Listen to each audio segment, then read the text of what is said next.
పురుషోత్తం రెడ్డి గారు ఫస్ట్ మీరే మాట్లాడండి, ఎందుకంటే వీళ్ళు ఎవరి వర్షన్ వాళ్ళు ఇస్తారు కాబట్టి సింపుల్గా స్ట్రైట్గా సాయి కృష్ణ ఎపిసోడ్ ఈరోజు వచ్చిన రిపోర్ట్ ఏం చెప్తారు? అందరికి నమస్కారం. నమస్తే గారు. బేసిక్ గా విచారణ సమయంలో ముద్దాయి చెప్పేది నిలబడదు. ఇప్పుడు ఏదైతే పోలీసులు చెప్పారో బయటకు ఎఫ్ఐఆర్ లో వాళ్ళు కట్టిన దాంట్లో నిలబడదు.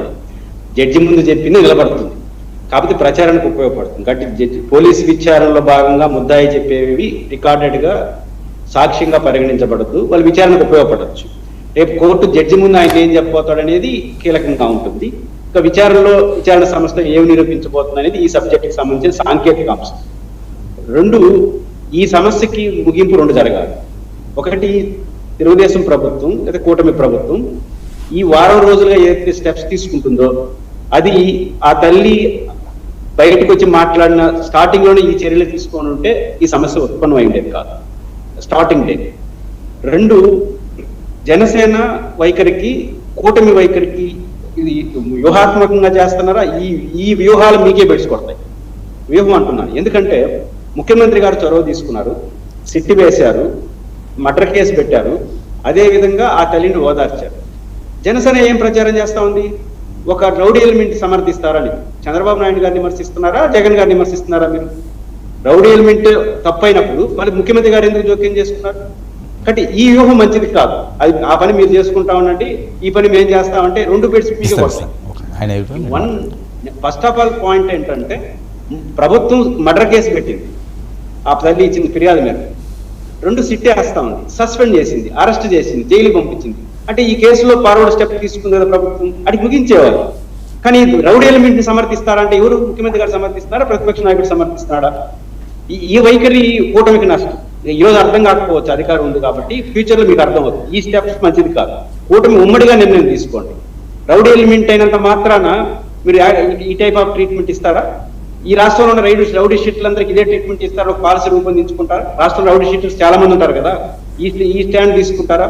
మనం అభ్యంతరం చెప్తా ఉండేది సమాజం ఆ ట్రీట్మెంట్ పైన, నాగరాజు గారి పైన లేదా చనిపోయిన పిల్లోడి పైన కాదు, ఆ ట్రీట్మెంట్ విధానం పైన.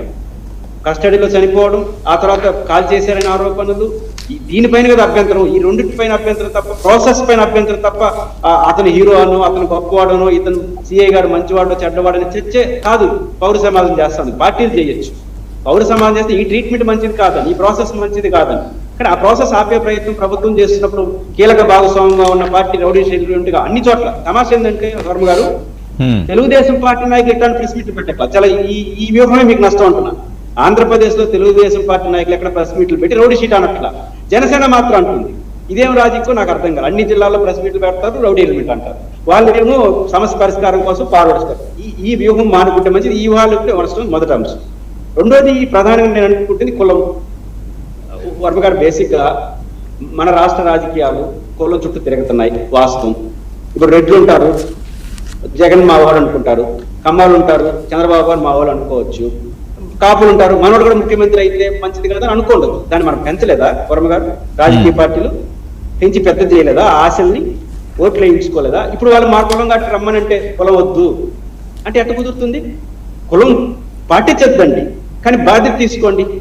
కాబట్టి కుల సమస్య ఇవన్నీ రాజకీయ పార్టీలు తమ అవసరాల కోసం నిరంతరం పెంచి పోషిస్తున్నాయి. మీ పక్కన కుర్చీలు వేసుకునే దగ్గర నుంచి, సీట్లు కేటాయించే దగ్గర నుంచి, ఉపన్యాసాలు చెప్పే దగ్గర నుంచి రోజు కులం ఏదో చేస్తున్నాం. మళ్ళీ ప్రజలు, సాధారణ ప్రజలకు మాత్రం కులం వచ్చి మా కులం అన్నప్పుడు మేము ఒప్పుకోనంటే ఎట్లా కుదురుతుంది? ఓట్లు కావాల్సినప్పుడు కులం కావాలి, అవి పరిపాలనప్పుడు మాత్రం సార్వజనిక సిద్ధాంతం చెప్తారంటే ఎవరు వినరు. కాబట్టి ఈ కుల సమస్య ఉంటుంది, ఈ రాజకీయ సమస్య ఉంటుంది. సో ఇది తేటతలం అయినట్టేనా పురుషోత్తం రెడ్డి గారు? క్లియర్ గా నమ్ముతుంది ఏంటంటే అది కస్టోడియల్ డెత్. రెండు, ఆ శవం కూడా ఉండే అవకాశం కనపడట్లేదు, ఎందుకంటే ఇంటి ఎరకే క్లియర్ చేస్తుంటారు. రెండోది, ఇంకా ప్రభుత్వం ఇంకా ముద్దాయిగా తేలమైంది ఎక్కడ? ABS corporation petition. ABS corporation petition వేసింది ఎప్పుడు ఆమె? ఇప్పుడు మర్డర్ కేసు పెట్టారు. మర్డర్ కేసు పెట్టారంటే ప్రభుత్వం గుర్తించినట్టే కదా సమస్యని. మరి ఈ 2 వారాలు పట్టించుకోలేదనే క్వశ్చన్ వస్తుంది కాబట్టి కోసం సిట్ వేశారు. సిట్ ఈ 2 వారాలు ఏం పై అధికారులు ఏం చేస్తారని విచారణ రావచ్చు. నేను బలంగా నమ్ముతుంది ఏదో ప్రభుత్వం, ముఖ్యమంత్రి గారు, పవన్ కళ్యాణ్ గారు, లోకేష్ గారు, తెలుగుదేశం పార్టీ ఎమ్మెల్యేలు ఎవ్వరి పాత్ర ఉంటుందని నేను అనుకోవట్లేదు. నేను అనుకుంటుంది ఖచ్చితంగా పోలీసులు చేసిన తప్పే. ప్రభుత్వం తప్పేదంటే గతంలో ఇన్ టైంలో రియాక్ట్ కాకపోవడం, రియాక్ట్ అయిన తర్వాత మళ్ళీ రాజకీయాలు చర్చించడం, ఈ రెండే ప్రభుత్వం నుంచి తప్పు జరుగుతుంది తప్ప ఆ హత్యకి నేను ప్రభుత్వాన్ని ఆపాదించే ప్రయాసం తప్పది. అది రాజకీయ